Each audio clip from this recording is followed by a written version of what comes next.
You're listening to DraftKings Network.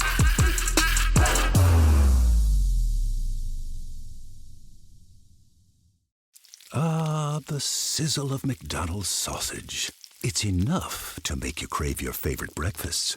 Enough to head over to McDonald's. Enough to make you really wish this commercial were scratch and sniff. And if you're a sausage person, now get 2 satisfyingly savory sausage McGriddles, sausage biscuits, or sausage burritos for just $3.33. Or mix and match. Price and participation may vary. Cannot be combined with any other offer or combo meal. Single item at regular price. Ba-da-ba-ba-ba. This is the Dan Le Batard Show with the Stugotz podcast.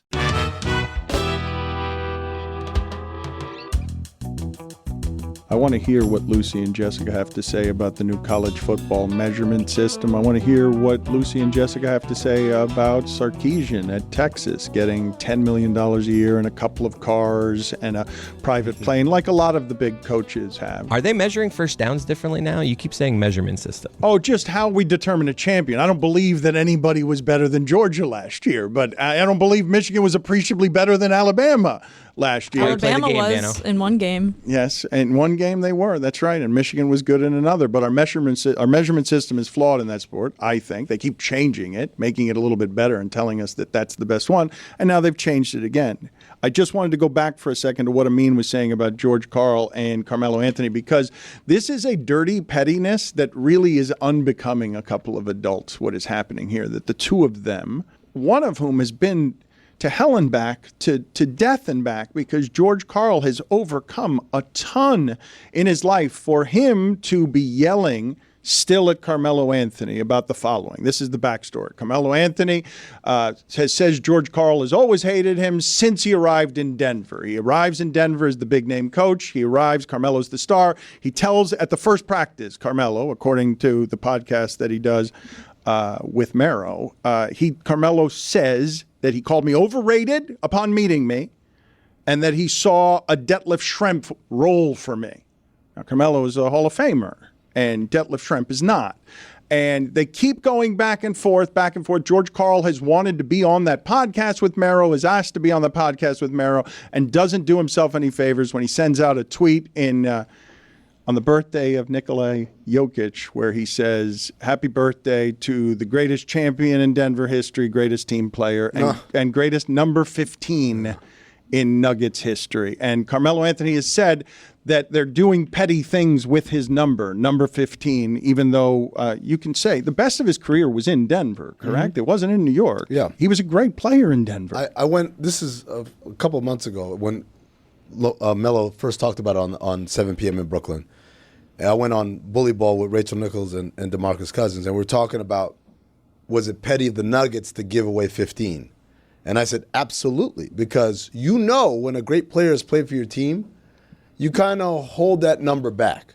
So Jokic came in not as a top 5 pick, not as this incredibly illustrious kind of great resume guy. He came in as a backup center. Nurkic was their starting center, and Jokic was the backup. And then they tried to play them both at the same time. They didn't know. Jokic didn't know he was going to be this great. So the fact that they gave him the number 15, it was an FU. Now, you could say the exit was also kind of dirty or whatever. But ultimately, like that wasn't a mistake that they gave Jokic 15. They knew what they were doing. The exit of Melo was dirty. Yes.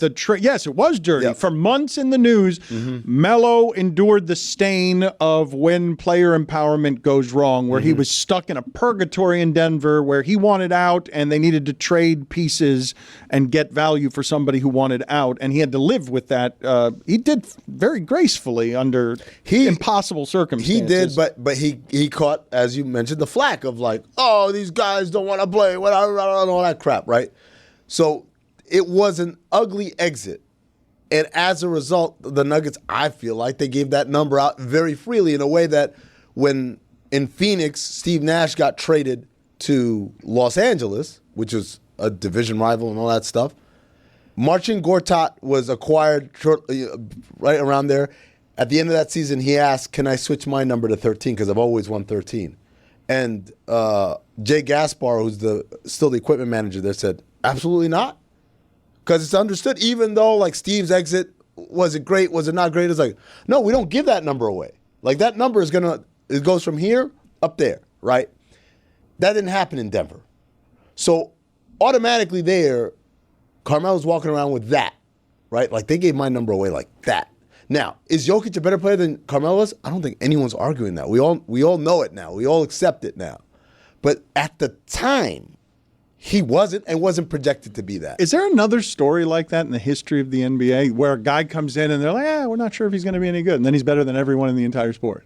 Oh, he's amazing. I can't believe it. Steve Nash? He's better than everyone ever. Yeah, that's pretty. Steve Nash? But no one rises to this level of, I didn't think he was going to be any Curry. good. Yeah, Curry. Curry is pretty good one, yeah. But I mean, okay. But Curry was a top 10 first pick. round Like, pick. at the same time, he was a top 10 pick. But the first couple years of Curry was like ankle problems. Is he too small? He's not that good. Too adorable. Even if he was, nobody was saying this guy's going to be the best or a unanimous MVP or any of those things, right? Like, no one thought that. They thought he was a pretty good player. All right, we've covered The Last Dance. We got Melo leaving Denver. Pick a side, I mean. No, what's next? Are we going to do like the Chris Paul trade getting rejected? What do you think of that? I mean, We're going to do college football right now. We're going to get to the Beatles Let's do biopic 2016 NBA Finals. that goes.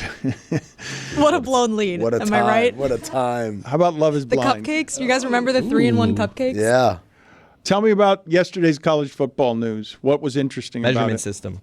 So not a measurement system. I don't know why you keep calling it that. It's I was really confused, too. Yeah, it's really not related at all. Okay, thank you. What you mean by measurement system, that's like how they decide teams. Still not even really related to that too.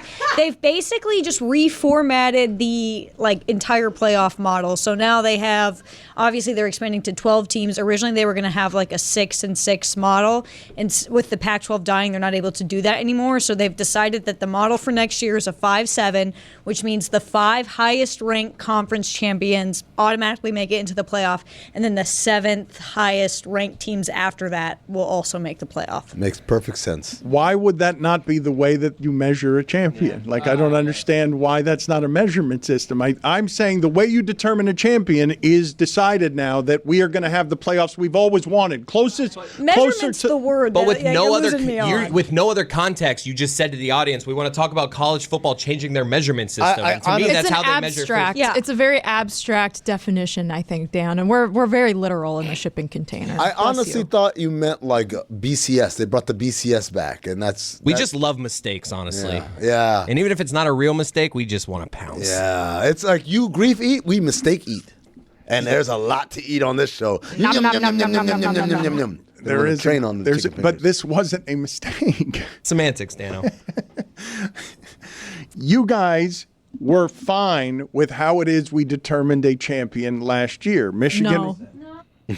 No. What The are system? you talking about? The system? I'm not The saying measurements. I'm not saying that you Yards. support Michigan winning the entire thing, but the way that it was determined, you guys think is fair and equitable, even though there's No, cheating involved. Not at all. They put 13 people in a room who I don't know if they watch college football or not to decide who the 4 best teams are. This was a controversial Final Four, to say the least. But Bama got in. Didn't we all kind of think they should be in? I don't know, Jim's a lot of gray area there. We don't have to, Jim Gray, we don't have to rehash the college football playoff debate, but not with 2016 NBA Finals talk on exactly. Thank you, Amin. My opinion is that there's really no great way to measure the champion in college football. I don't think 4 teams is a great way. It's a fine way. I think most of the years we got a national champion that most people agree on. I think Michigan was probably the best team in the country this year. Asterisks because they never had to play Georgia, but She's they like cheated. I'm not hearing an opinion and they here. cheated. I hear fence sitting right now. My opinion is that there's no great way. So now we're gonna try 12, see if that's great. We'll probably get some pretty good games in the middle rounds of the playoffs. I don't know if every game's going to be great. That was kind of the biggest complaint about the 4-team playoff, is that not every game was great. We had a lot of dud semifinals. So now instead of doing 6 or 8, we're just jumping straight into 12. Now 1 through 12 will be a much better game. Yeah, than 1 through 4. we won't have any duds so anymore. 8 and 9 will play each other, and it's seeded. So the 5th team will play the 12th team, the 6th team will play the March 11th Madness team. style. Yeah, and then the top 4 teams get byes, and then they all play. Whatever. You understand how bracket works. I don't have Top to 14, explain that. bye, and bye. Bye. No 5th bye because of the Pac-5. The highest ranked teams outside of that for the first round get to host the first round of the playoffs at home, which I think is super, super cool. So we could have a situation where you have a college football playoff game taking place in South Bend, in Tuscaloosa, in Iowa. Maybe if we dream and we hope and we pray and we sacrifice to the gods potentially. But the 12 teams is not what we wanted, but I think given the fact that that's just what we're stuck with, because that's, they completely ignored 6 and 8, as Jess said, this is a pretty good system. It makes up for the fact that the Pac-12 is not really a real conference anymore. It gives chance for Group of 5 schools to compete. I'm happy-ish with it. Twitter seemed to be saying that Notre Dame was a benefactor of this new system. Is that true? Is this good for Notre Dame? I think that this is probably what Notre Dame wanted. In fact, I can probably say, yes, this is what Notre Dame wanted. I think, a lot of people saw that Notre Dame would not be eligible for the bye if they were a top 4 team in the playoff and thought, that would be a bad thing for Notre Dame. But I think this gives them, Notre Dame's not going to be eligible to win a conference championship because they're not in a conference. The trade-off is, okay, if you're a top 4 team in the country, you'll never get a bye. But if you're 5 through 12, you have a path to the playoff that you didn't have before, and you don't play during conference championship weekend ever, no matter what. So yeah, you have to play 4 games in a row in the playoffs, but you're already taking that week off. I think it's actually, I could see an argument that it's worse for a conference championship losing team because you have now lost your conference championship game. You have to play that 13th game, and you don't get a bye in the playoffs. So now you have played all of the games where, the stakes, I think, are a little higher for the conference championship because you really, really want that bye, especially if you have to play that game, and you don't get seated in the 5 slot because the 5 gets the 12, and the 12 possibly is a G5 conference champion. So maybe, if they're not great that year, that's an easy-ish game, still a playoff game, but you get home field, like Lucy said. So I kind of see an argument that way is a little bit, that might be trickier. Okay, but it doesn't feel like you took a definitive takey side, and all that matters here. I don't like 12 teams. I've said that for years. More games with more stakes is not something that anyone's going to have a problem with who loves sports. If I'm just giving them more stakes on these games, more is a great solution to everything in football. Yep. Just more. James Franklin might have a problem with it. He doesn't like the big game. It's not going to work out well for him. I do think, though, Dan, because we people said that when they went to a 14 playoff, people complained when the games sucked. The games had stakes, and Alabama still blew out Michigan State, and Clemson still blew out Ohio State. There were still blowouts, and people were like, we don't want this game with stakes because it's bad. So, yeah, people are still going to complain no matter what. Complain, and then they watched all the games, and the games were great, and Michigan cheated its way to a championship, and it's not disputed somehow because of how they measure the games with stakes. Dan, I have an update from the No Bull Tour. Hungry Jack embroiled legal battle with Burger King. Howdy, folks. It's Mike Ryan, and this winter weather is a great excuse to gather with friends and crack open a cold one. Make these moments even better with Miller Lite, the great-tasting light beer for people who love beer. We recently had a pretty big football game, did we not? Hopefully you did what I did. Would you step outside, crack open a cold one, realize after that very first sip of Miller Lite that I made the right choice. I made the perfect call. Miller Lite just has that dependable flavor that I don't have to worry about. I don't have to waste any time thinking about what I'm drinking. Miller Lite has the right balance between taste and lightness. It means you get to spend more time drinking with your friends and less time thinking about what you are drinking. Miller Lite. Great taste. 96 calories. Go to MillerLite.com/Dan to find delivery options near you, or you can pick up some Miller Lite pretty much anywhere they sell beer. It's Miller time. Celebrate responsibly. Miller Brewing Company, Milwaukee, Wisconsin. 96 calories and 3.2 carbs per 12 ounces. Don Le Batard. Look out now. Just Jack White doing Elvis and Dewey Cox. Stugotz. She hits it out of the park. Harry Carey is who that is? It's Will Ferrell doing Harry Carey. And Elvis occasionally. Look out now. This is the Don Le Batard Show with the Stugotz.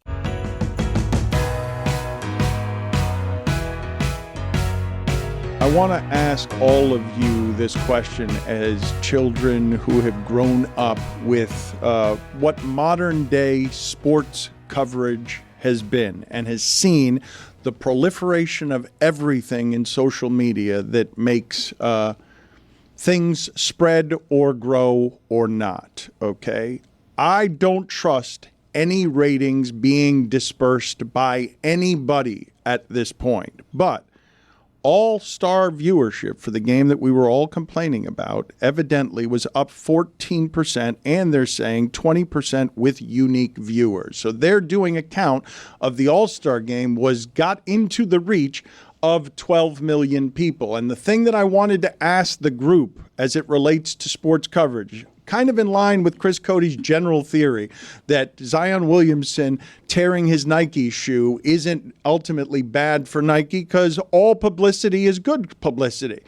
When I say to you, the college football arguing that happens as content every year because we don't like the system, and then I say to you, not bad for the sport.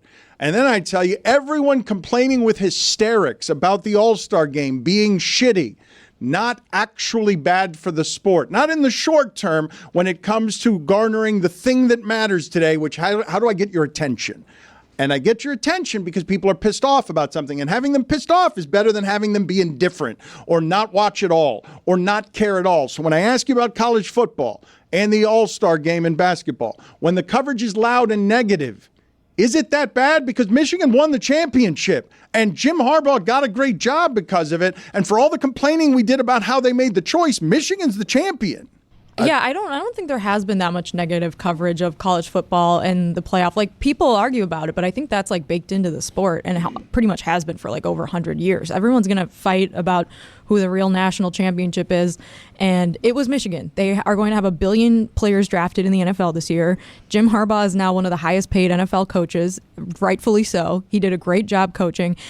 Are people going to remember the Connor Stallions thing? Yeah, they are. And Michigan kind of caved when the Big Ten called them on it, and he took a suspension. So there's a little bit of gray area there in terms of how you remember them as a national championship, but they won the games. They're the national champions. And I think that I don't see many arguments that a 12-team playoff is bad for the sport of college football. I think the opposite. There's going to be more games, like you said.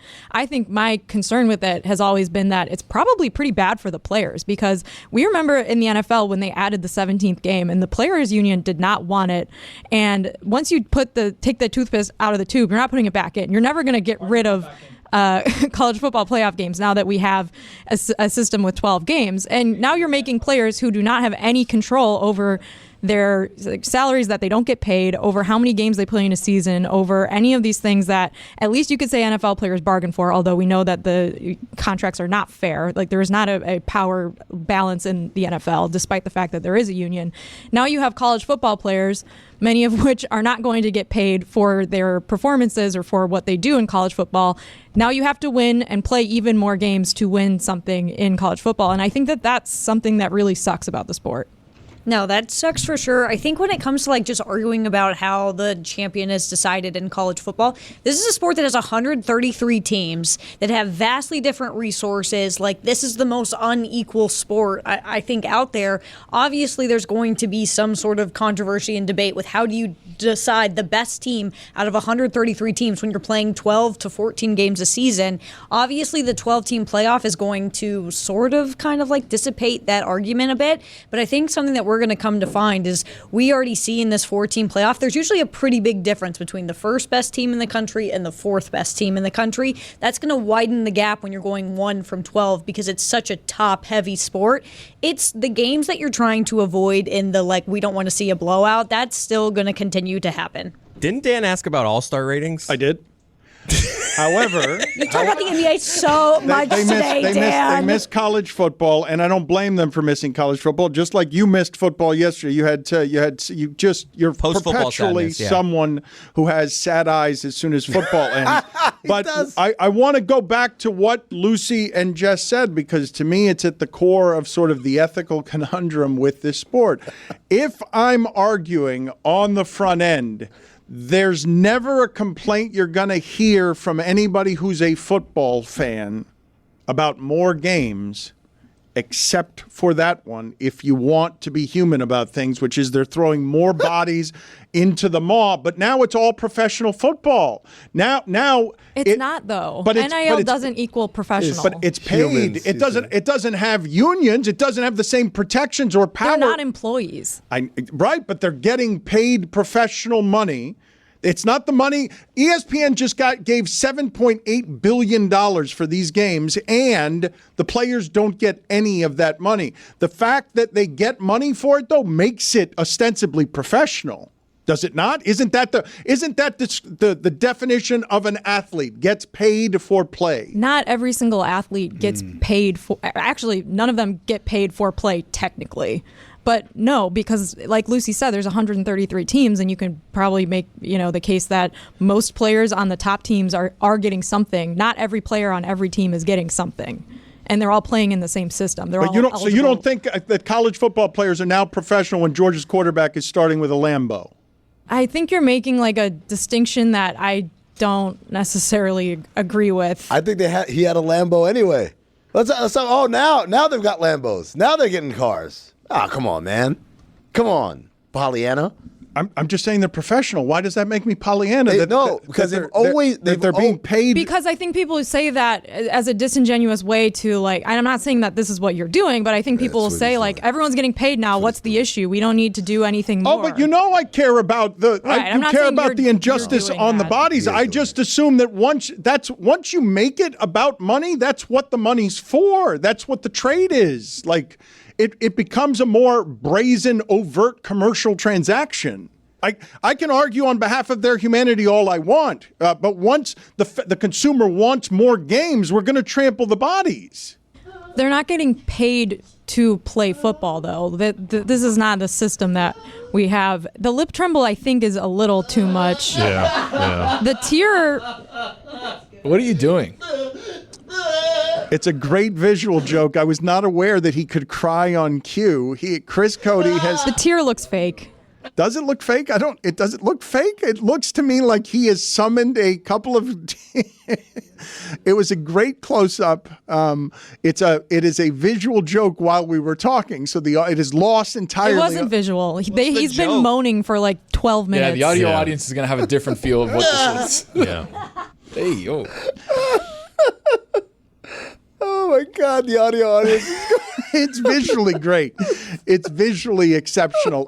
So forgive me, Jess. I want to come back here because I'm not making a semantics argument on this. You're right. There are distinctions between collectively bargained things, union care, health benefits, and being employees. But the way they have changed the grift and the injustice in college football is they've got $7.8 billion of television money. ESPN is going to get, it's not even just ESPN's games. They can sell those games to others, but none of that money for that product, none of it is going to the players. It goes some to the schools, and then the schools spend it in some resources. But you are right that these are not employees that are cared for in any way by the system, the institution, or the way that it's governed. But it still feels like once you start paying the best schools all have athletes that are making a good amount of money. The top end of this sport, when the playoff games are being played, the top 5 schools, those are going to feel like professional players who are out there.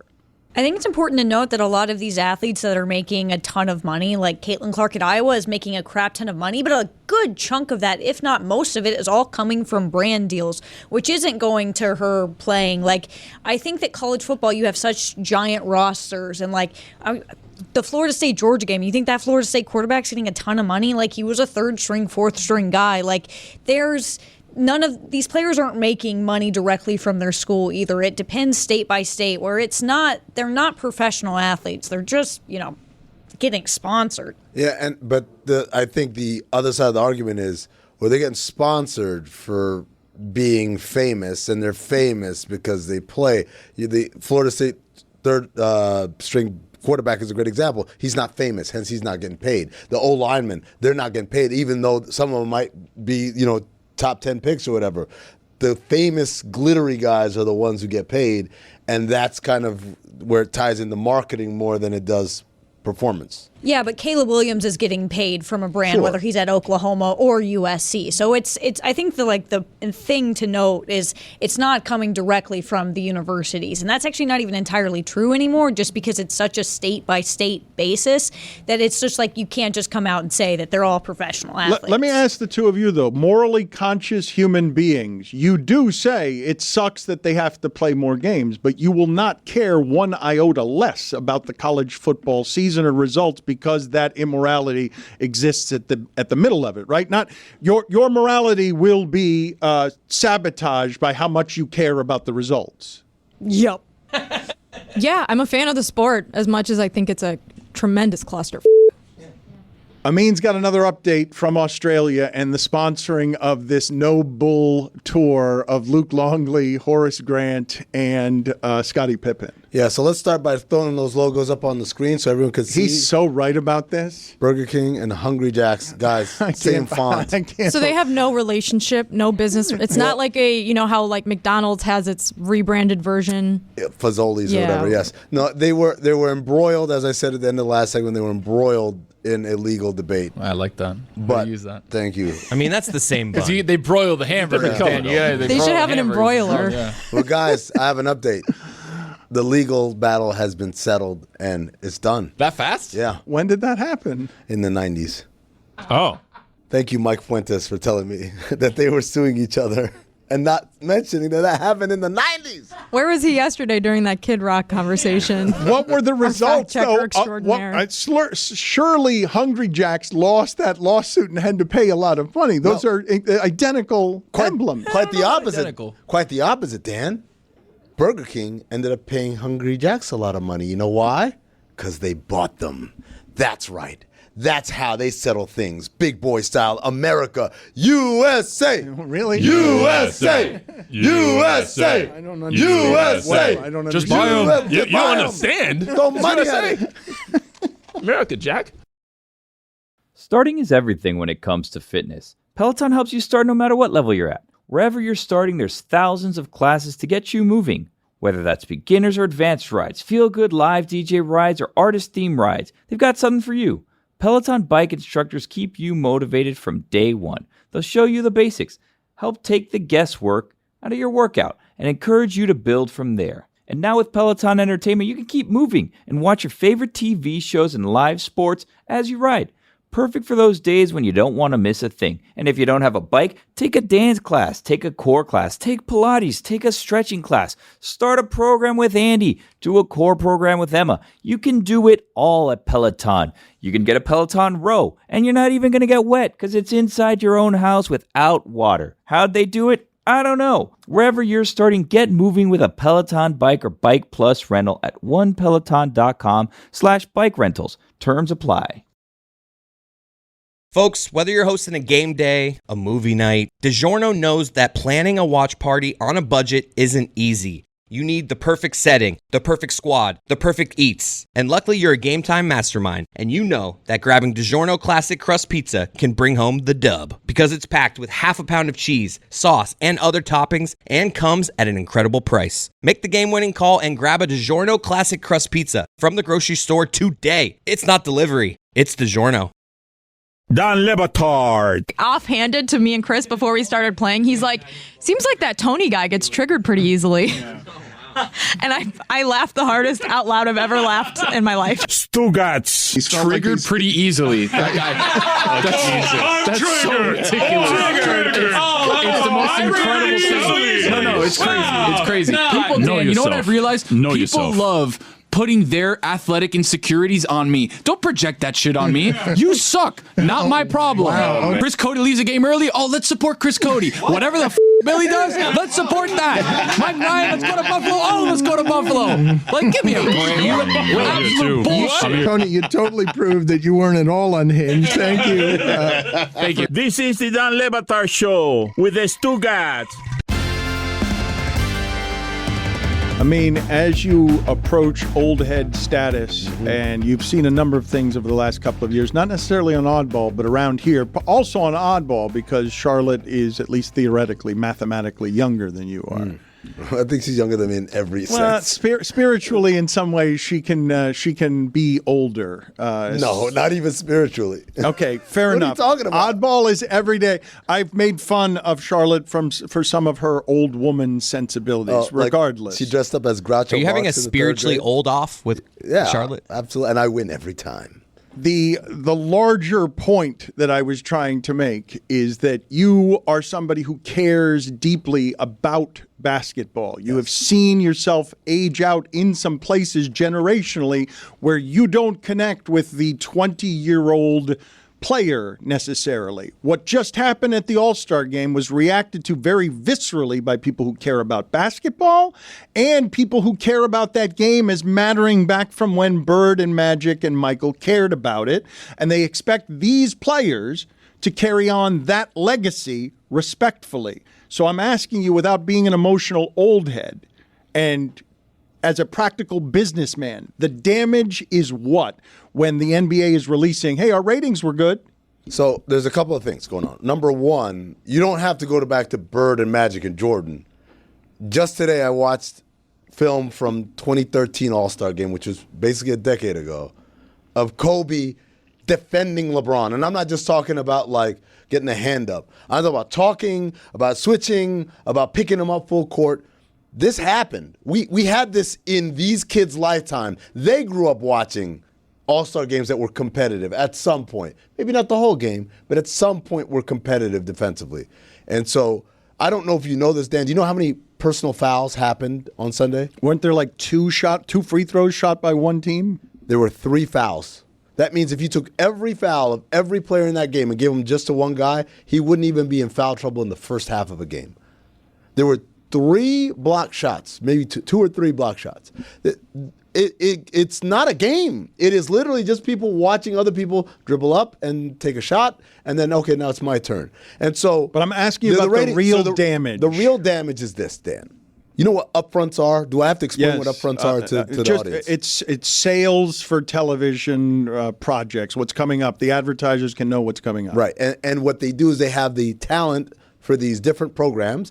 For instance, Mike Golick and Mike Greenberg will show up and let everybody know all the great new things that are going to happen this season as a result of this. And so you should sponsor us, put more money in us, right? All-Star Weekend is a bit like that. It's like upfronts, right? You're telling sponsors, and in this case, we're also telling broadcasters, hey, this is a crown jewel. When Turner pays money for their TV package, it's not like an even amount of money for all the games. There's a certain premium for having playoff games, including one of the conference finals. There's a certain premium for having opening night. There's a certain premium for having MLK Day games for Turner. And there's a huge premium for the All-Star Weekend to have exclusivity on that only the celebrity game goes to ESPN. So when we're sitting here on the cusp of another rights deal, which will give us a lot of money, which will fuel the BRI, which fuels the salary cap, which fuels what the maximum salaries are. So a very real chain reaction of if this thing turns into a shit weekend every year, the money we get for it goes down, which means the money that goes to the cap goes down, which means the maximum salaries go down, which means you cost yourself money because you were too cool to get a hand up. It's ridiculous. And again, I'm not asking for loose balls and flagrant fouls. I'm just asking for an amount of competitive desire that occurred with players that were playing in that game. Do you believe the ratings or not? First of all, I don't believe any ratings, as you said earlier, especially now, because they're taking and twisting any which way of people logging and streaming, whatever, as that counts as someone watching. On top of that, even if I were to take it as at least comparable to last year's ratings in terms of the methodology, I would say the return from east to west would bring that about. Like people are like, okay, they're going back to normal. And the commissioner spent a whole week telling everyone, hey, it's going to be better this year. It's going to be better this year.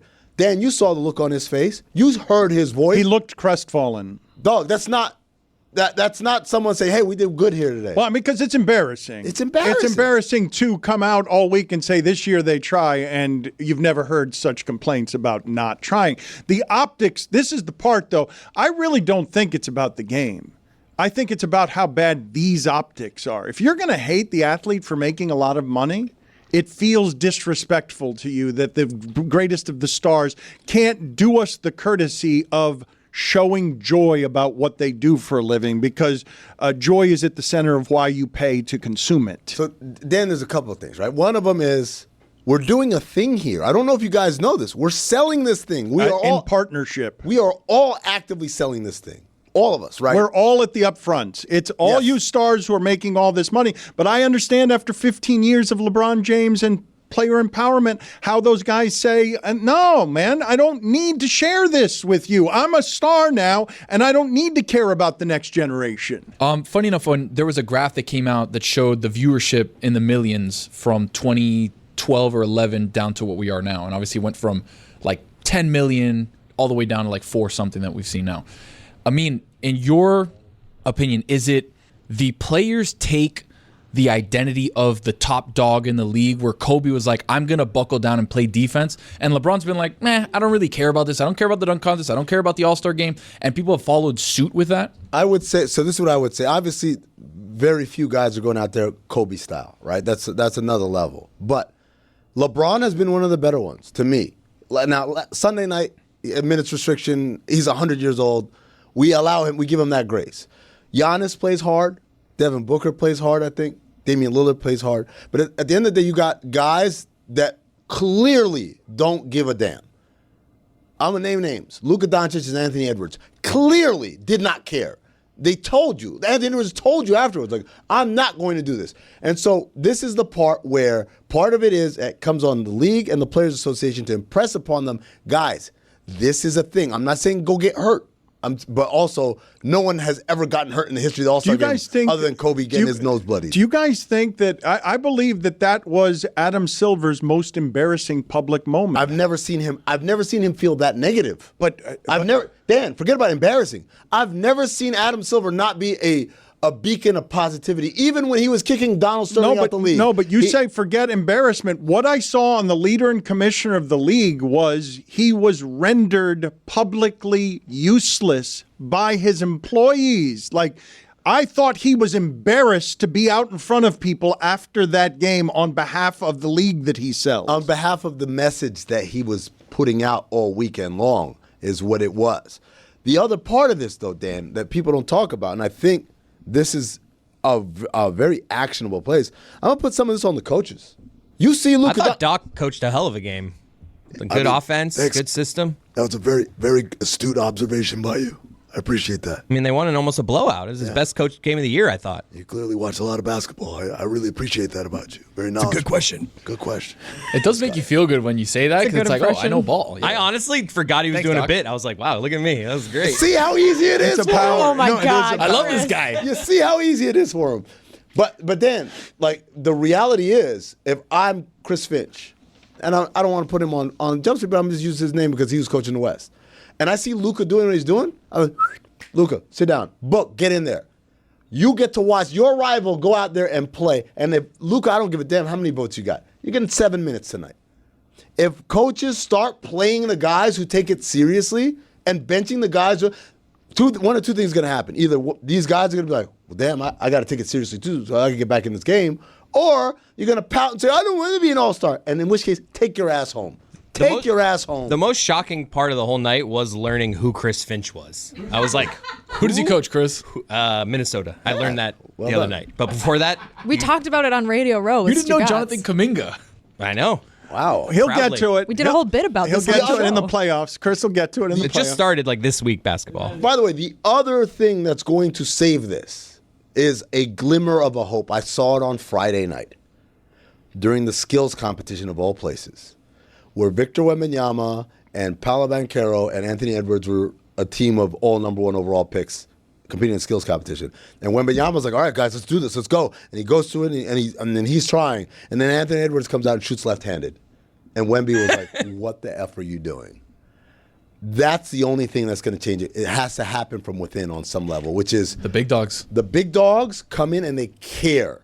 And Victor Wembanyama, we're all excited for him, but I think that's the most excited I've ever been because I saw he cared and he was disgusted by that. And until you got more guys who are okay with being vocal, He's a rookie now. He can't be vocal. In a couple of years, when he's one of the best players, he can be vocal and say, hey, stop doing that in the same way that Kobe did. This feels like a lot of faux outrage. By who? Like outside of Bob Ryan and David Aldridge. No, Amin is bothered. Amin is mad about this. Stephen A. is mad about it. Chris, did you hear anyone, name one person that you know said, that game was really good?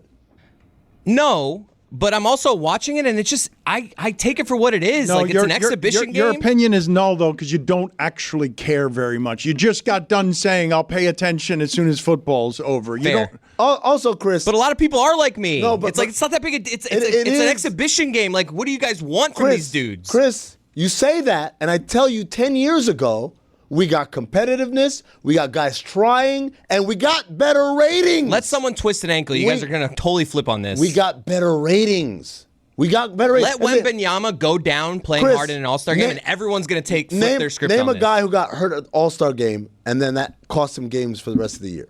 Even one game. I don't have an answer for your question. Kobe Bryant broke his nose. And Wade. I remember that. Yeah, like that's the closest. Let's look at how they're broadcasting the game because they have the all cast now. Which side did you watch? Did you watch the regular broadcast? Gotta go Barkley there. I went Barkley, Draymond, and How do you Taylor not Rooks, go man. Barkley and Draymond? I felt so bad for Reggie Miller. The line of the night, Draymond said, this is like a old school Minnesota game for Karl Anthony Towns. It was great. He's got 50, and they're down by 20. Put it on the poll, please. Which one did you watch at Le Batard show? The regular broadcast or Draymond and Charles? Because Draymond and Charles is cheating a little bit. I do feel like this is how the NBA wins. They have their All-Star game, make it not matter, make everyone argue about it because they don't have a game for 4 more days. This is how they win. I don't think We're driving NBA conversation during the break. Chris Cody, you might be onto something. I don't think it's banned. How do you make money off of it? We've been in this. You turn it into a party for the younger generation. You turn it into something that is different from what it's been. The Saturday night event was a huge success, too, with Sabrina and Steph. You can't tell me Indianapolis did not love having that in their city. You can't tell me it's not a jewel. Do you know why? Jess, it was a great success? Because it was 2-star players actually trying. Oh, my God. What? Trying? Oh, effort? What madness is this? Well, then why do you need a game? Let's just do that for 3 days.